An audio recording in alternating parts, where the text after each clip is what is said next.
Welcome to Career Tools. This week, choosing a company to work for, our continuing series, Chapter 3, Considering Industry Stability. Here we go. Okay, so we're doing a series on how to choose a company, and we're going through a series of stuff, and this week it's about how to choose a company based on the industry they're in and considering the stability associated with that. And I have a great story, by the way. I have a world-class story for this one. So I've been looking forward to doing this one. So what are we going to talk about? So we're going to talk about finding out how stable your industry is, first of all, then deciding what you need to do, deciding what you're going to do about the information that you've just gathered, and then remind you to use it when you're considering at least your next two moves. You don't only want to be thinking one move ahead as far as industry goes, because it's such a big part of a job and how well that job lasts and how well your career goes. Industry plays a big role and the economics of the industry. So we want you to take a long-term view. Yeah, okay. So I suspect there are going to be some people who say, well, I don't really know how stable my industry is. In fact, things happen. I think the majority of people, maybe not so much managers, but I think a lot of individual contributors and younger people, no offense, younger people, think of events happening to them and don't realize that those events are essentially the tip of the whip of the industry that they're in. And they not only don't know how stable the industry is, but they also don't know how to find out how stable it is. Yeah. Okay? So surely Google's involved somehow, but give us the basic recommendations. Okay. So basically you just want to Google the industry name. And there's kind of two parts to a job. There's the specialism. I'm in IT, I'm in HR, I'm in finance. And that does have, you can do the same for that specialism that we're going to do now for industry. But the point you're making is industry is not software development. Exactly. Industry is not mechanical engineering. Industry is the competitive environment that your company is in. Exactly. So it's medical what the company instruments. makes. Yes. Yeah, or retail or paper products. Or retail apparel versus retail technology. Food. Right? Yeah, exactly. Yeah. Okay. So we want you to be thinking about what your company does, not what you do. Right. When you're trying to decide what your industry is. And you can just Google, literally the name of the industry. So I have been watching loggers. I think I've been watching swamp loggers, so I'm slightly obsessed with the paper industry right now. Oh dear. Folks, you should know that Wendy just said that. And last week, for those of you who are licensees, you would know this, but if you're not a licensee, you don't get my weekly email that goes out to all of our licensees, which said that I had read a statistic which says people who watch TV are 20% less happy than people who don't. And so I then turned that on its head and did something that data-wise is not, mathematically wise, is not correct. And I said, well, maybe if you watch 20% less TV, or if you watch less TV, you'd be 20% happier. And then there's the whole issue of what she's talking about watching. Nevertheless. Okay, but continue. I also managed to read 3 or 4 books a week. So yes, that's fair enough. I feel good about you're inoculated, full inoculation. Fair enough. So I Googled paper industry, and on the first search, there were 2 magazines, a Bloomberg article about what's going on with paper. There were 4 industry associations. And so there was plenty of information, plenty of, sources of information about the paper industry. Right. But to be fair, you're talking about it from the standpoint of Googling the industry name. But I want to go back before we go any further because I have a question about that. But first I'll say that, guys, if you don't understand this, let's be clear. If somebody says to you, what industry are you in? And you say software because you write code, but you write software for a hospital, and they know, or later you say, well, we're doing this for the nurses. And they say, what nurses? And you say, well, I work for Kaiser Permanente as an example. I'm in California recording this, so I think of Kaiser. And the more senior person you've talked to them says, my Lord, this person told me they were in the software industry. And they don't realize they're in the healthcare industry. And they happen to be, their career or their skill or their specialism is software. So let's be clear about that. You need to make a distinction between those two things. Okay, but the question I have now though, Wendy, is you're saying, okay, Google paper industry, but there are people who don't know how to figure out what industry they're in, right? I mean, we're making an assumption there. We are. right? Okay, so how would you work? Well, it's easy. Well, of course, I'm stealing your thunder here, but it's easy. Look, if you don't know, go to your company's homepage and go to About Us. That's one place. If you're big enough to be a Fortune 1000 company, just Google Fortune 1000. Or if you're not big enough, I'll give you another suggestion in just a second, and go find your company in the list. And they're all organized by industry and by sub-industry as well. And it'll tell you. And there are periodically changes. If you're in a really big company, the fact that you're in the Dow Jones, there's a list of the Dow Jones Industrial Average or the NASDAQ, and it'll tell you they have subcategories because they try to keep it weighted based on the market, and you can then find out that way. If you're not a Fortune 1000 company, go to Fortune 1000 and find the big companies in your industry. They're in there, and they'll all be listed under one industry. So there's either you know the industry, in which case Wendy's saying, here, you can find out a great deal more about it, or secondly, if you don't know, you can infer it from either your company's categorization based on what your company says, or based on what your competitor's industry is, the ones that are big enough to draw the attention such that they are categorized. Okay, so when I looked at those pages, or some of those pages, one of the industry associations had forecasts and analysis split by location and paper type and related products, because there's all sorts of related products when you chop up trees. And you had to pay money to get those reports, but you're making a critical decision about your future. So why wouldn't you invest? When recycling became really cool in the 80s, I remember, everybody was, all of a sudden we all started recycling paper, and the bottom absolutely fell out of the paper market because there was so much availability of recycled paper that it was pennies as opposed to being really expensive. Now, if that's about to happen to your industry, it'll be in these reports. Yep. And you need to know that. Yeah, I'm consistently surprised by the number of people who leaf through industry magazines when they're going to interview within their industry, hypothetically, of course, with a competitor. And you say, well, what did you think? And they say, well, I've never seen it before. You're like, really? This is your industry? And I think it's because if you're younger folks, you tend to identify with your specialty, right? With your specialism. And you need both the specialty, which we'll talk about in some other casts, and your industry. And I got to tell you, if you're 25 or 26 and some VP comes down and you ask a question about, hey, what do you think is going to happen about the issue of recycling? And a bunch of people look at you like crazy, and the VP goes, good question. That VP won't forget you. She won't forget you. Because you're clearly thinking more globally than most people between the ages of 20 and even 35, and in some cases even more than that. Okay? All right. So I keep interrupting. I love this topic. I would really love, if people would make good choices about where they went to work, let's put it this way, better choices about where they went to work, there'd be less friction in the marketplace, and there'd be more productivity. So I'm all for this. Okay?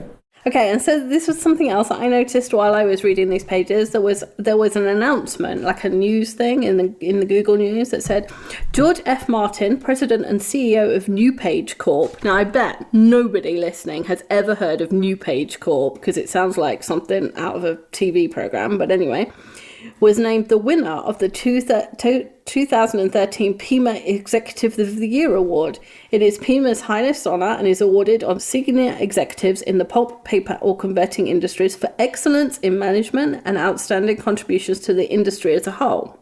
Now, if you're interested in the paper industry and there's an executive who's that good at this company, I'd be looking at that company to work at there. To be fair, though, generally, an executive who gets that award has either A, finished his or her tenure as the president or chair of the industry council that lobbies or essentially keeps the industry in the news, or his or her company has, in this case, has done an exceptional job, and in its inference, it's not that necessarily George is fabulous, although he may in fact be, and it's not as if it's unrelated, but it's probably because his company profit triple or quadruple. That said, generally speaking, when a company gets an award like that, and it's a singular award as opposed to there were 35 people recognized at an industry conference, it's a good sign that probably the company's doing well, and therefore a good sign that there may be opportunities there. So we don't want to take one source as gospel. Like I wouldn't go work at New Page Corp just because George was apparently amazing. You'd want to do some other research into how well are they doing, what other rumors are there about them, can you find someone in your network who works there, that kind of stuff. Can I mention one more thing? Something I've always done with this. I alluded to it earlier with, paying attention to your bigger competitors who may have been categorized if you don't know what industry you're in or going to your homepage. But I got to tell you something, guys. You should have a list of all your competitors. And one way to do that is type in your company name and type in competition, right? Or competitor, or industry, and see what you get. And probably within 15 minutes, and I envy those of you who are young enough not to have lived before this was possible, when you had to pay for the Fortune 500 list on floppy disks, on 3.5-inch floppy disks, and then go into floppy disk swap hell. But to be able to do that, you should keep a list. And those companies, in terms of staying in touch with what's going on in your industry, you should have Google searches for them. You should have RSS feeds associated with what's going on. If for no other reason than once a quarter, unless you're in a really, really small industry or you're in a really, really small company, at least your big competitors will put out earnings reports. And they all tend to come out around roughly the same time. Certainly you may be at a private company, but your competitors, how they're doing, you can see whether or not they go up or down. And probably if you can do that, you can find a chart somewhere on the web, at Yahoo Finance or Google Finance or something, or at any one of the investment companies' stock trackers, or if you're a Wall Street Journal subscriber, like we've recommended a bunch of times, you can go find and track 6, 7, 8, 9, 10 companies. In fact, one of the most annoying things about the Wall Street Journal lately, for me, it's not just lately, is all the articles. Every time they mention a company, I think the first time they mention a company, right after it is a little red or green small icon in line with the text telling you whether a stock went up or down. And I'm not really terribly interested in the stock, but if you click on that, I'm sure it'll take you to a thing. Look at iPhones, and I'm sure Android and BlackBerry as well have it. They all have an app, right, that you can follow all of the companies in your industry. And look, if all of the companies in your industry are becoming less profitable, you should pay attention to that, right? Yeah. And if your company is becoming less profitable, guys, but you don't know that your industry is also becoming less profitable, then you may overreact to that. You may be worried about that. Oh, wait, we're going to go through layoffs. Well, in fact, almost everybody is talking about layoffs potentially in your industry. Then the question becomes, if you don't know that, you don't know whether you're doing relatively better than your competition. And the danger of this is if you don't know how your industry is doing, guys, you may very well fall prey to one of the long wave negatives of career searching, which is always leaving your industry before it goes through a downturn. But then you suddenly get 15 to 20 years in your career and some executive recruiter notices, this guy, this gal has never been through a downturn. Wow, that's not good. They're not going to be staying very long. And you have to be aware of that. You need to be situationally aware, and that means knowing who your competitors are and tracking how they're doing. Okay? Yeah. Good. Yeah. Sorry. That's okay. So you covered the bonus of this one, which is once you've found those sources of information, don't forget about them. Keep reading them. Keep receiving them so that you stay abreast of what's going on. Yeah, and there's a blog. Somebody has a blog about your industry. Yeah. Now, he may be an idiot, but you can ignore. I'm amazed at the number of people who can't separate fact from somebody's opinion, right? It's like, hey, this guy's got a lot of facts. I disagree with him all the time, but I'm just going to read it for the facts. Mm-hmm. That's all. Yeah. There's plenty of people. You don't have to like them. You just have to hear them. Yeah, I actually have a really not professional term for it. It's called second harvest. And those of you who've read history of Western America, you'll understand why that's not the most professional reference. But I do it all the time. I look at a blogger, and I don't particularly care for the blogger. I don't agree with his or her point of view. But if they've got a lot of facts, if they know a lot of people, I'm not interested in what they think. I'm interested in what they know. Mm-hmm. Yeah. Okay, good. All right, so next thing we need to do, okay, we got all this information. What do we do with it? Well, how do we decide what to do with it? It's really hard for us to give anything specific here because it depends so much about where you are in your career, where you are in your family life, what the industry prospects are, and a whole bunch of other things. So when we get to the end of this series and we have all of the different chapters, and we're going to try and weight some of these, some of the things that we've talked about, industry might be something that you weight lower than somebody else. Somebody who's at the beginning of their career might weight it higher because they're going to be in that industry for a long time, and what that industry is going to do for the next 30 years is important to them. If you're at the end of your career and you've only got 5 more years and the industry is going to be fine for the next 10 years, it's not going to do very much, but it's going to be there, then industry probably isn't something that you'll weight highly. Right. So it's very dependent on where you are, right, and what you're looking for. Right. The other thing that you might want to consider is if you're mid-career, so you're in sort of 20 years in, maybe, and you think that you're going to want to change, you probably want to do it sooner rather than later, because you don't want your resume to only have one industry and then really struggle to get jobs or to get interviews in that second industry. And 2, you don't want to be too ingrained in, once you've been in one place for a while, you kind of get those ruts and those group thinks going, and so changing industry gets harder. And so if it's going to disappear in the next 10 years and you've got 20 years to go, think about moving sooner rather than later. Yeah, here's my story. My good friend John Hoffman, who's the CEO of a company in Silicon Valley and formerly was the COO, I think 2 in a box, for Applied Materials. John and I went to school together at the Academy. John has the best officer efficiency reports of any officer I've ever met in the entire United States Army. And as a recruiter, I saw thousands, tens of thousands of officer efficiency reports and performance reports and so on. And John is an exceptional guy, was my first client.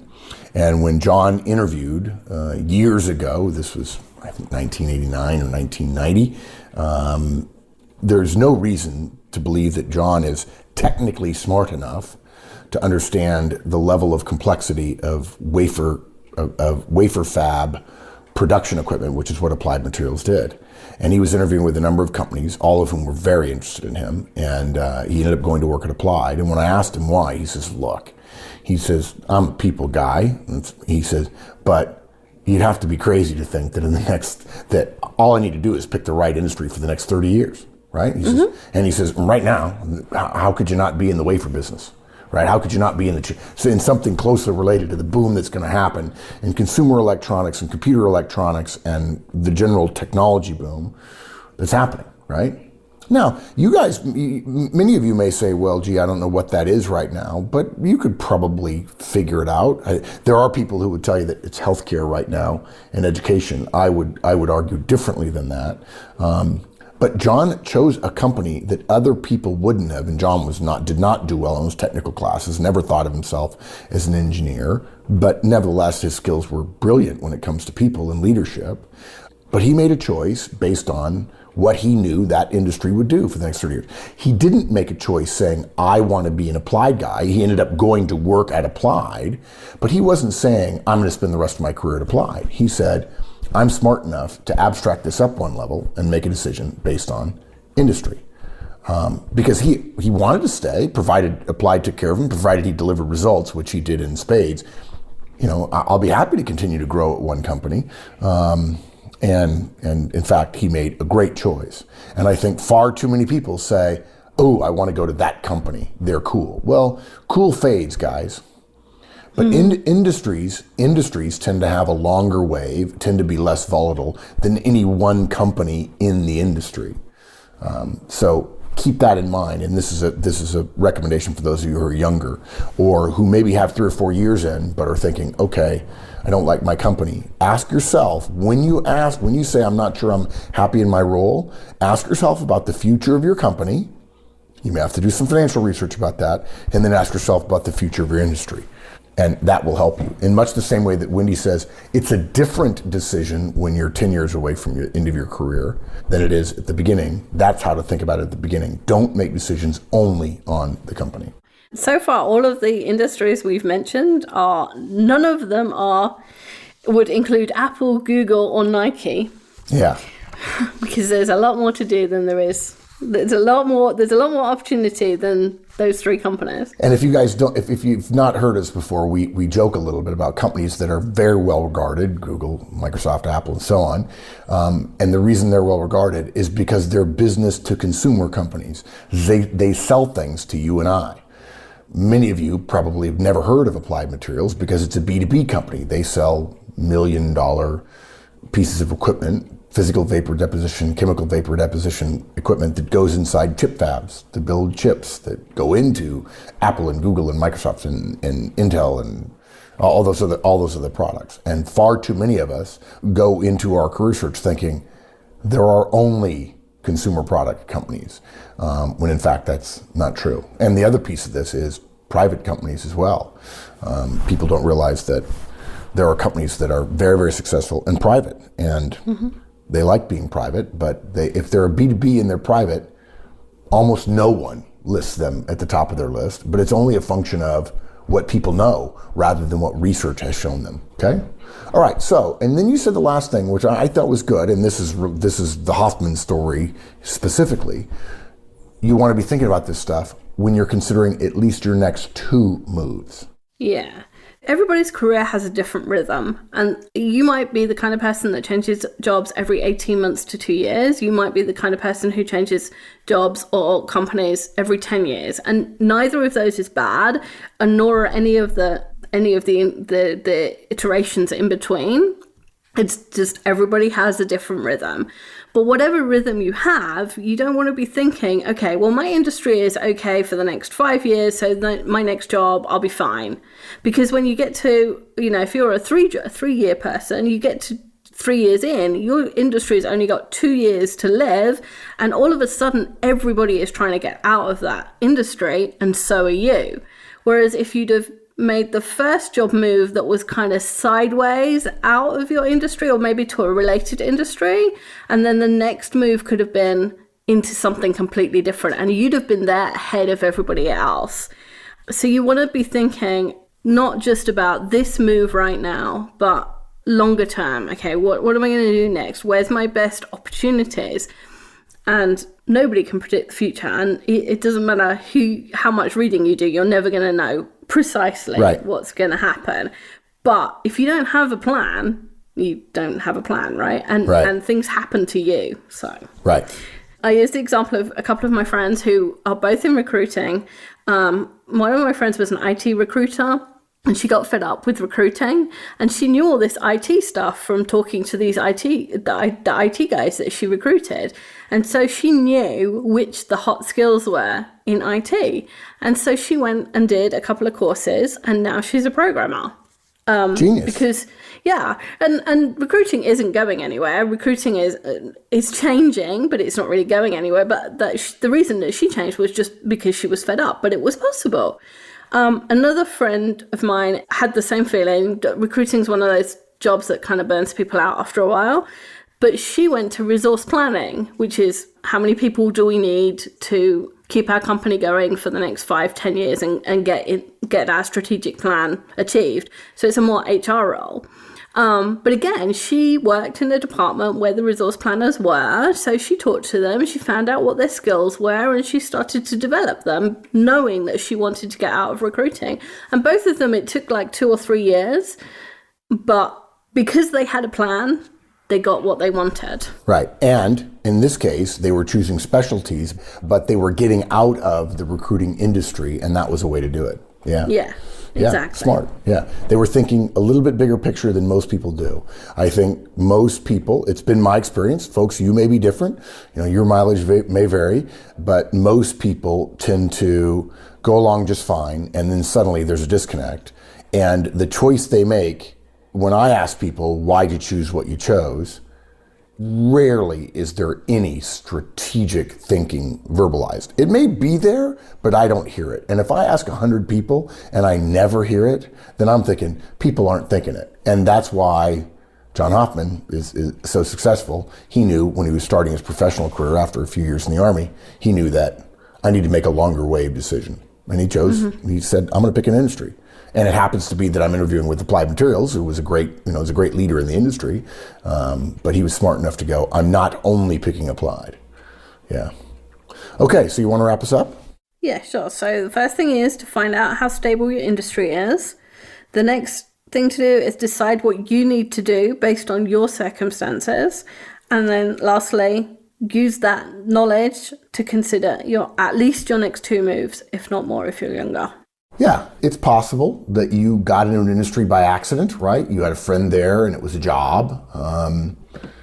And that's fine. There's nothing wrong with that. And maybe right now, in light of the downturn the world has been in, many industries have been in a downturn. Very few have been doing exceptionally well, that you're in a position that's not ideal for you. And that will be okay, by the way, guys. You can get away with that right now because people will be understanding of the fact that you maybe took a little bit of a sidestep, as Winnie mentioned earlier.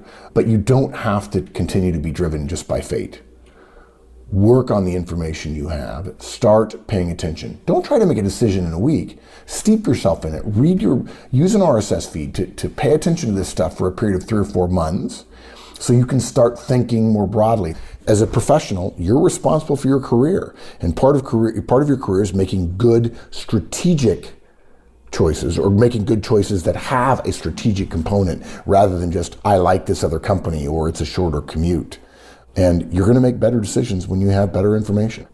Hopefully you don't have to make a decision right now, but start gathering your information now. And with technology the way it is, and with apps and with RSS feeds and so on, gee whiz. So easy. Yeah. Don't try to get smart overnight. Just start reading. And if you don't understand something, that's okay, because 3 months from now, you'll have read it 5 times, and then you'll have enough context to understand what that earlier point meant. And that will help you become much more knowledgeable.